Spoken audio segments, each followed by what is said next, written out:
Hi folks, welcome to this wee video on graphs of derivatives. We're going to look through some examples. We're going to talk about this as an idea. Once you kind of see what's going on here, it's really hard to unsee, but I appreciate that in the first instance this might be a little bit confusing as to how the graphs both relate to one another. So what we're trying to do when we sketch a graph of a derivative is we're essentially trying to draw a graph of the gradient of another graph. So if we take this first example here, right, we've got this graph, it's a quadratic. This is the graph of f of x. And what we are trying to do is draw a graph underneath, so down on this axis here, which kind of describes the gradient of that quadratic that you can see in the top graph. So let's just have a wee chat about what the top graph represents. So we've got a quadratic. We actually don't know what quadratic it is. There's enough information there we could actually work it out, but that's not how we're going to tackle these questions. We have got enough information here that we can do a sketch of the graph of the derivative. It's not an accurate drawing of it, and that we are not going to be using any scales. We're simply going to be marking on some of the key points that are happening. We'll talk about what those are in a wee second. But if you think about the quadratic, so the graph up the top, then you've got your x-axis, which is over here, the horizontal axis, same as normal. And then you've got the vertical axis, which has got f of x. And by now we're kind of thinking about like f of x and y is kind of being fairly synonymous with one another, okay? So that means that coordinates up on that top graph are of the form x, y, right? And this kind of horizontal movement followed by kind of vertical movement, yeah? So that's x, y is the movement from the origin to a specific point. On the graph underneath, what you'll notice is that the x-axis is still called the x-axis, okay? So nothing has changed there. X coordinates are still going to be x coordinates. And that's why we've kind of lined these graphs up one under the other, because the graphs aren't going to change kind of horizontally. It's only their vertical component that's going to change. And that means that the coordinates of these graphs, the graphs of derivatives, are going to have coordinates which are x, yeah? And then the y coordinate is no longer representing y, this kind of height, but instead is going to represent f dash x, which of course we know as the rate of change, yeah? So its coordinates still have two parts to it. The first one is exactly the same as it was before, but the y coordinate has now been replaced with f dash x. Now actually something that might be more helpful to think about this like is if we think about it as x and then really like the gradient. Yeah, f dash x we associate with the rate of change. So really we want to be thinking about these coordinates on the graph of the derivative as x coordinates and then a gradient coordinate, and it's that gradient that's going to determine the height of the point on this graph underneath, not their y coordinate, okay? So with that being said, we are going to just chat really quickly about the key points that we have to look out for in the original graphs, the graphs up the top, that translate really accurately to the graphs underneath, and then more generally about where our kind of the rest of the graphs going to go. One thing that is worth kind of thinking about if you've got the capacity for this is that I'm just going to mark on actually that this is gradient so we can chat about that a wee bit later. If we think about this graph up the top here, it's a quadratic, right? It's x squared of some form. It's not actually the graph of x squared, but it is some kind of quadratic. Now, if we differentiate x squared, we get 2x, right? We're all pretty good at differentiation by now. We get 2x. Now, if we think about what type of graph this is, yeah, 2x, it's a straight line, isn't it? Yeah, it's x to the power of 1. This makes it a linear function. So the graph underneath that we're going to end up with is going to be a straight line. Now, I know that before I've even started the question, and I think that's a really good piece of information to have. If I even jump across onto the second question here, we've not really looked at this one yet, but that graph we hopefully recognise now as a cubic, right? It's the graph of some form of x cubed. It's definitely not the graph of x cubed. It's x cubed plus a wee bit of something else. But if I differentiate that, what we get is 3x squared. And what type of graph is this? 3x squared, that's a quadratic. Yeah, so the line that we have for the first question, or the graph that we have for the first question is going to become a line, maybe a line that's increasing or a line that's decreasing. We'll work that out really shortly.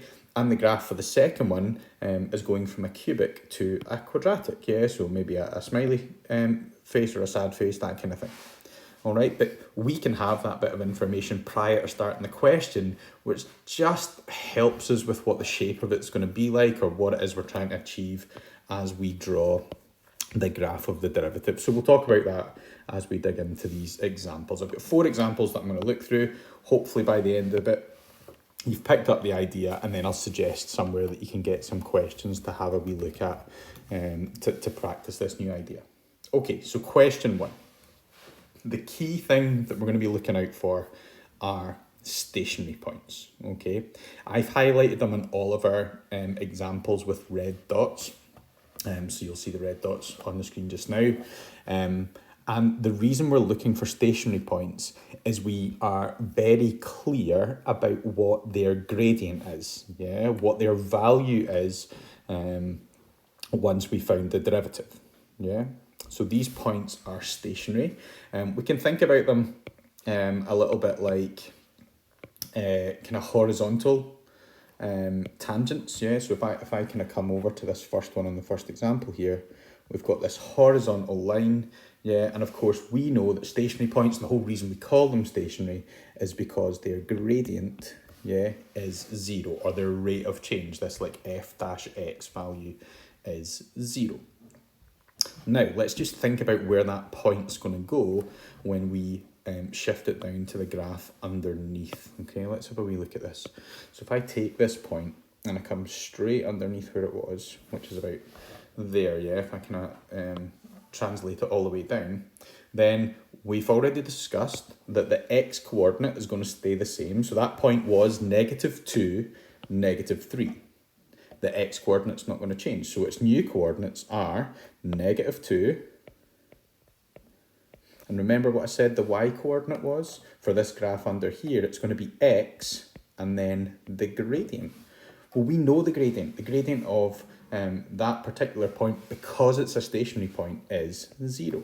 And when they've got a y coordinate of 0, yeah, then where do they exist? They exist on the x-axis.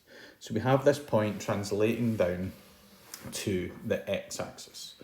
Okay, now that's actually the only point across this entire graph that we can really plot accurately, particularly given that we don't know at this point what the actual function is. Yeah, we don't know exactly what quadratic that is.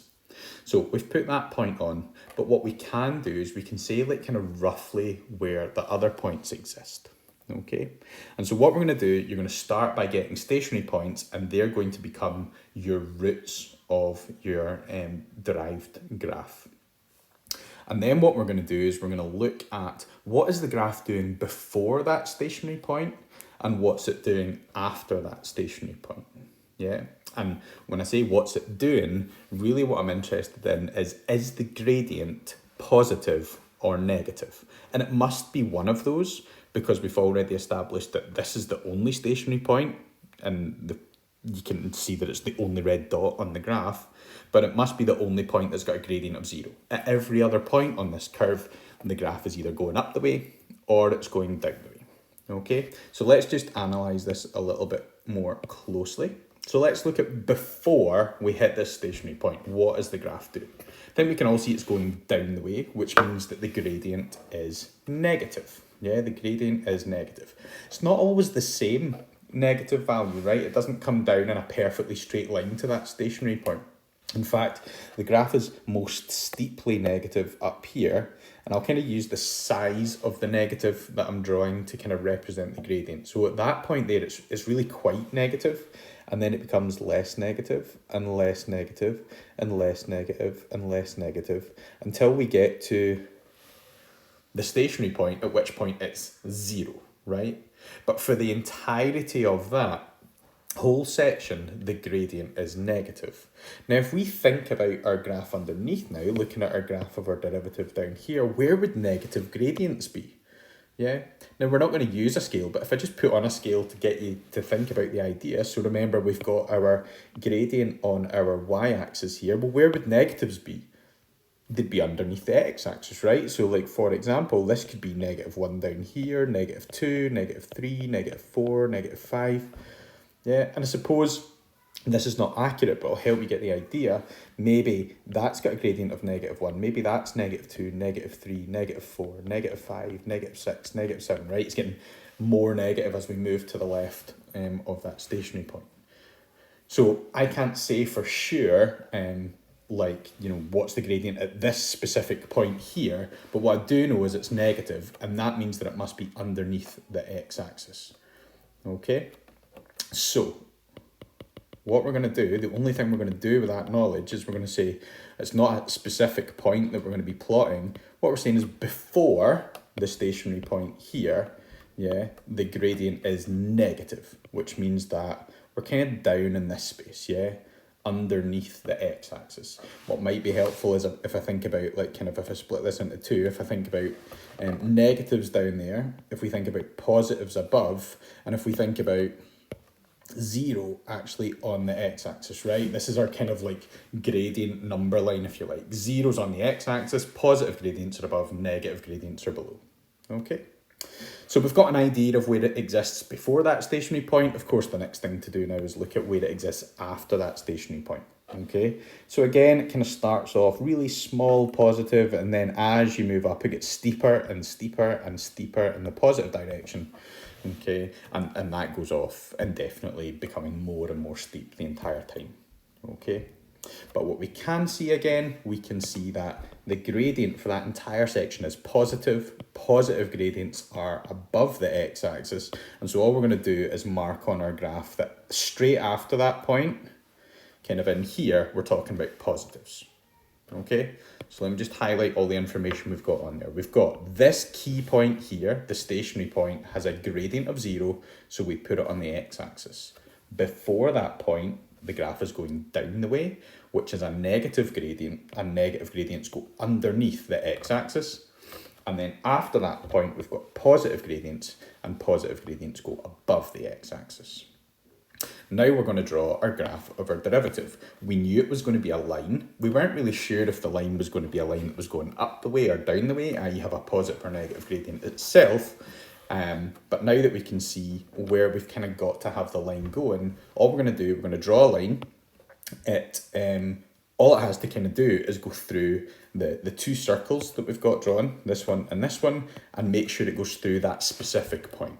This is the only point it actually has to go through, and then we're just trying to get the general direction of it using the other points. Okay, so I'm just going to take a line. It's going to start somewhere in the blue box and go into the red box, and that is our graph of our derivative. So this kind of circle here and this circle here, these are just kind of guides. This is not part of the graph itself. These are just to make sure that we're going the right way.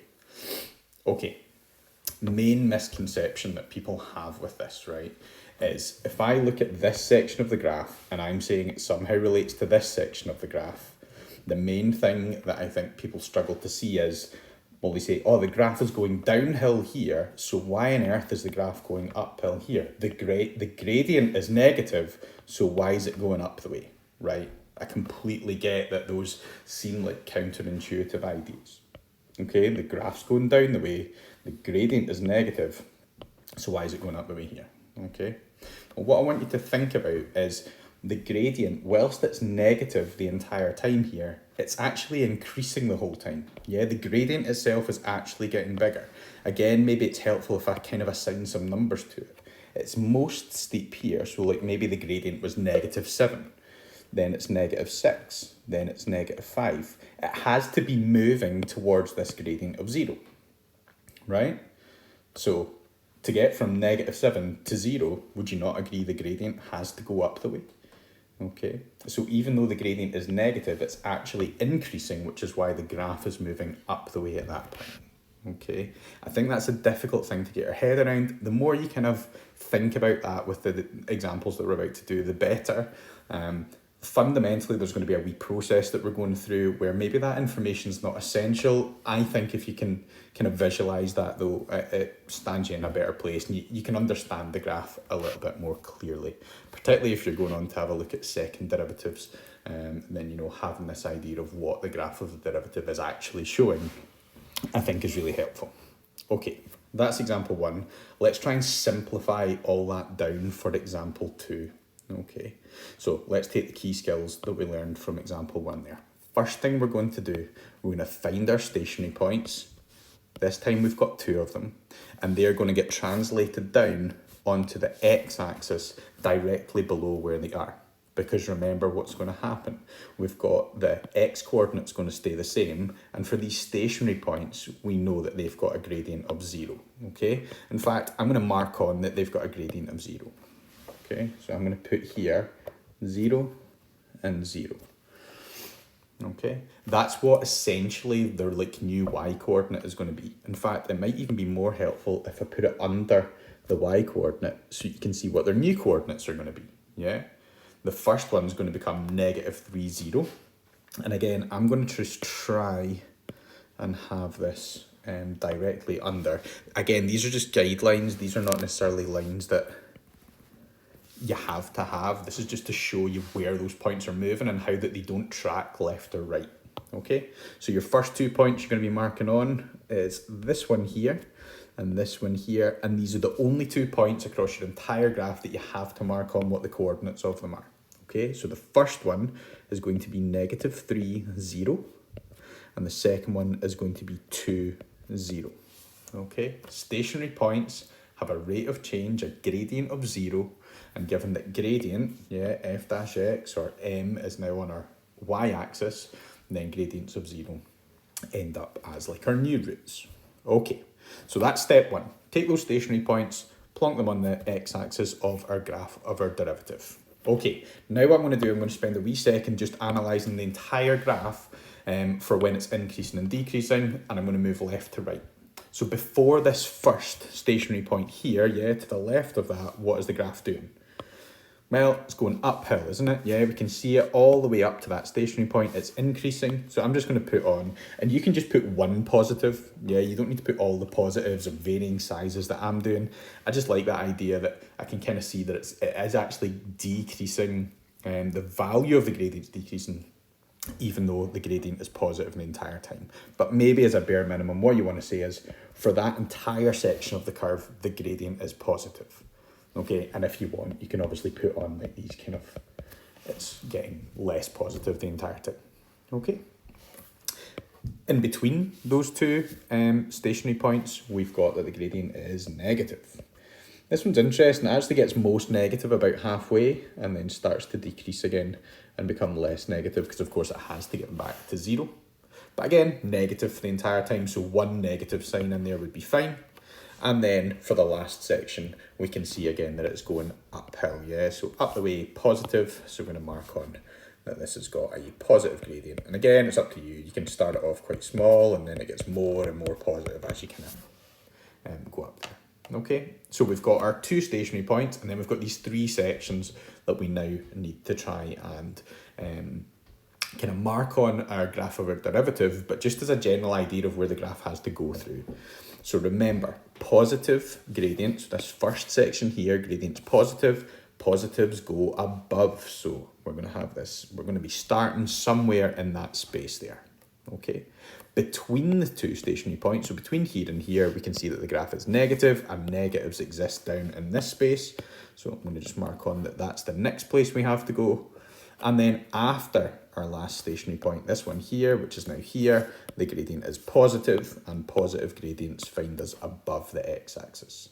Okay, we now need to get through this circle, through this dot, through this circle, through this dot, and through that one. And you can see kind of as I just kind of map that out, roughly what we've got. We already discussed this is a cubic.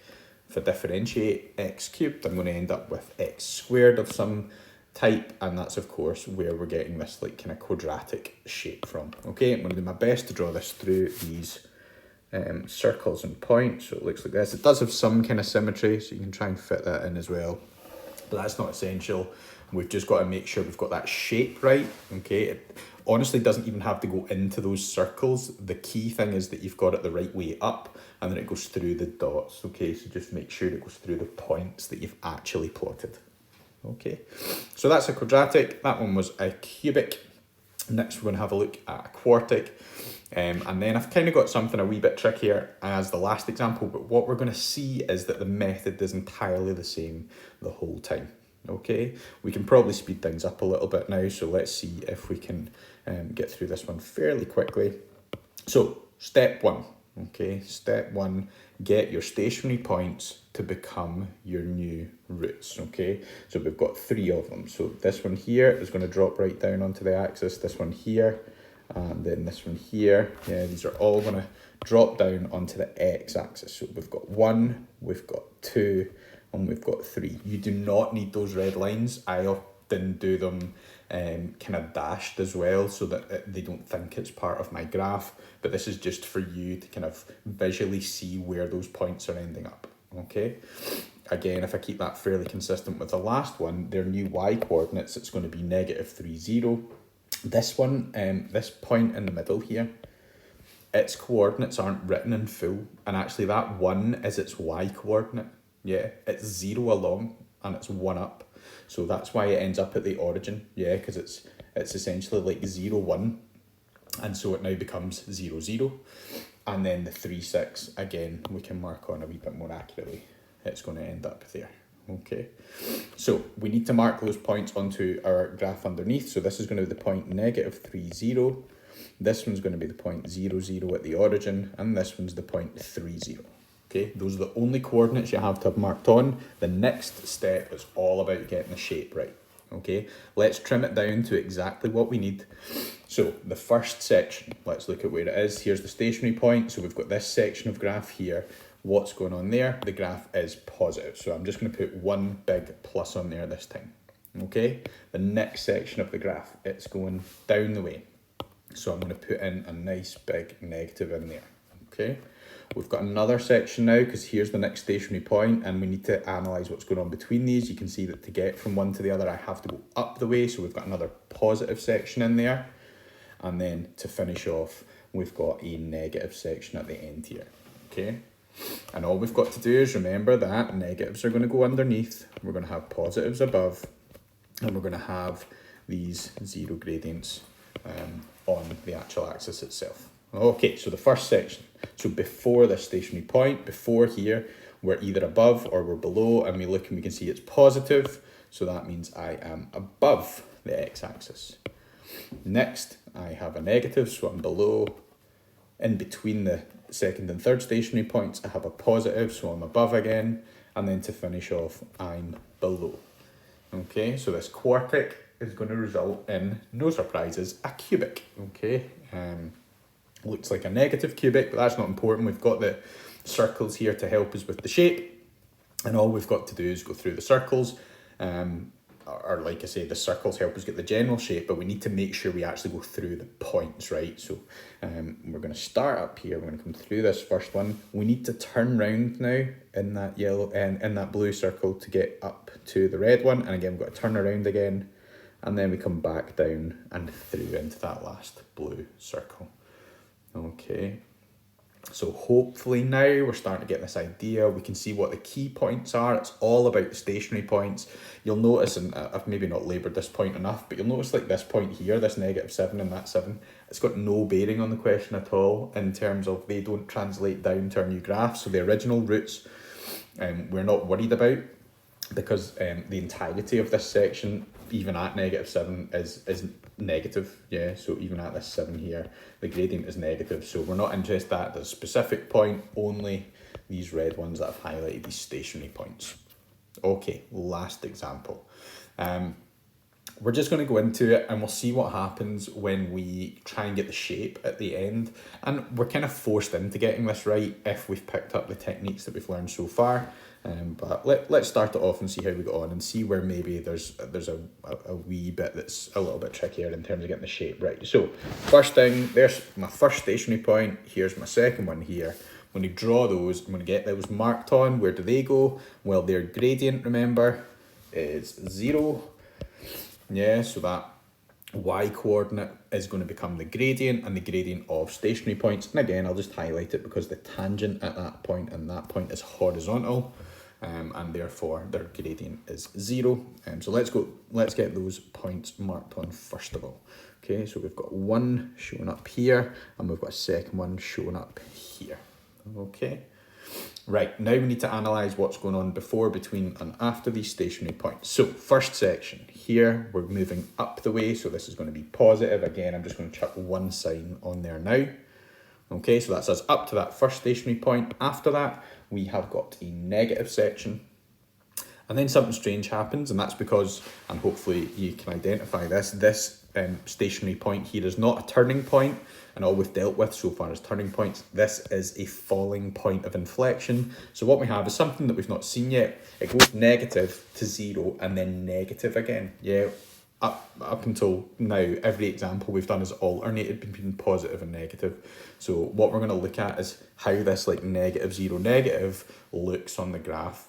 Okay. Right, couple of key things to get on. I need to mark on my new points. I should probably mark those on earlier. So this is 3, 0, and this is 6, 0. Yeah, so it's their y coordinate is their gradient. So 3, 0, 6, 0. I'm going to put on where we are at each section now. So before this first stationary point, we are positive, which means we are above the x-axis. After which, between them, we are negative, and then after, we are negative again. Okay, so let's try and get the shape. And like I say, the graph does something a bit different, but you're kind of forced into the correct shape because we've got these guides on here and we've got the points in the right place. So all you have to do is start in the first circle through the 2 dots. I'll take this quite slowly so you can see what happens. So I start in this first circle and I come down and through this dot. And as I get into the second circle, I need to get up to that stationary point. So get up to this stationary point, but as I approach there, I can't go through it because there's no point. As soon as I go through that point, yeah, as soon as I go through here into this space here, that's positive gradients, isn't it? And if I look at this whole section, there's negative, there's 0, there's negative, I never end up here. Okay, so something special has to happen at this time, which is when I get to that that new root, that 6, 0, I actually have to turn around at it immediately and come back down the way so that I never end up above the x-axis. Yeah, so what you can see is we've got our positive, which is until it gets to the x-axis. We've got our 0, which matches up with this stationary point here. Then we've got our negative, which is this whole section, and it's all underneath the x-axis, so it is negative, which is this one. Then we hit 0 again, but we never go above because it's straight back into negative, so we have to turn round here and go back down the way. Okay, so points of inflection will often result in a turning point at your root. Yeah, and that could be a turning point this way because it was negative negative, or a turning point this way if it was positive positive. Okay, so I'll just kind of recap everything we've done. So key things are stationary points need to be moved down first and they become your new roots. Then you're going to be analysing, is the graph increasing, decreasing, or well, we already know when it's stationary, and how does that translate? Is that above the x-axis or below? So remember, positive gradients above, negative gradients below. And then the last thing you're concentrating on is trying to get that shape correct. Okay. You can obviously rewatch this video, so if I've gone through anything a bit quickly, go back, watch it again, try and follow along, maybe even try these 4 as examples. So go back to the start, take down the 4 examples and have a little go through them, and then watch the video to see how you've got on.